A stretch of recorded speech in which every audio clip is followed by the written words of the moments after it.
L'objectif de cet exercice est de calculer cette intégrale. On va déjà commencer par justifier que l'intégrale existe en vérifiant la continuité de l'intégrande sur l'intervalle d'intégration. On peut noter que la fonction logarithme est continue sur R plus étoile. Elle est donc continue sur l'intervalle d'intégration puisque celui-ci est inclus dans R plus étoile. On peut également noter que la fonction qui est au dénominateur se factorise sous la forme t, facteur de 1 plus ln de t au carré. Cette fonction est également continue sur R plus étoile, comme somme, produit de fonctions continue sur R plus étoile, donc elle est également continue sur l'intervalle d'intégration. On peut également noter que quel que soit t appartenant à l'intervalle d'intégration, t est strictement positif et 1 plus ln de t au carré est minoré par 1, il est donc strictement positif. On peut donc bien assurer que l'intégrande est continue comme quotient de fonction continue dont le dénominateur ne s'annule pas. Cela nous assure donc que l'intégrale existe. Pour calculer cette intégrale, on va la réécrire en analysant l'intégrande. Cette intégrale, je vais l'appeler i, et je vais la réécrire en utilisant la factorisation que j'ai utilisée pour vérifier que le dénominateur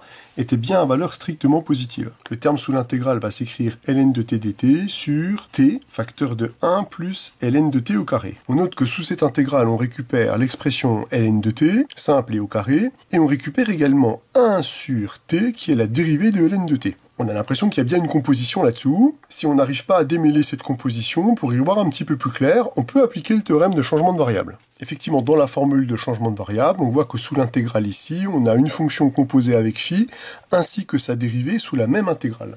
Partant de cette remarque, on peut donc noter naturellement que poser u va être égal à ln de t est une bonne idée, d'autant plus que cette fonction-là est bien une fonction de classe C1 sur R plus étoile, elle est donc bien de classe C1 sur l'intervalle d'intégration. Si on calcule la dérivée de u par rapport à t, on récupère que du sur dt va être égal à 1 sur t, que l'on va écrire du va être égal à dt sur t. On voit donc apparaître ici le terme phi' de t dt. On a donc tous les éléments pour faire notre changement de variable. On va donc appliquer ce théorème en prenant bien garde de modifier l'élément différentiel, l'intégrande, puis les bornes. Alors commençons par l'élément différentiel. L'élément différentiel, on l'avait repéré ici, dt sur t, qui devient donc du. On n'a plus maintenant qu'à s'occuper de l'intégrande. Ln de t sur 1 plus ln de t au carré va donc s'écrire u sur 1 plus u carré. Si on s'occupe enfin des bornes, on note lorsque t varie entre le nombre e et exponentielle de 2, u va varier entre ln de e est égal à 1,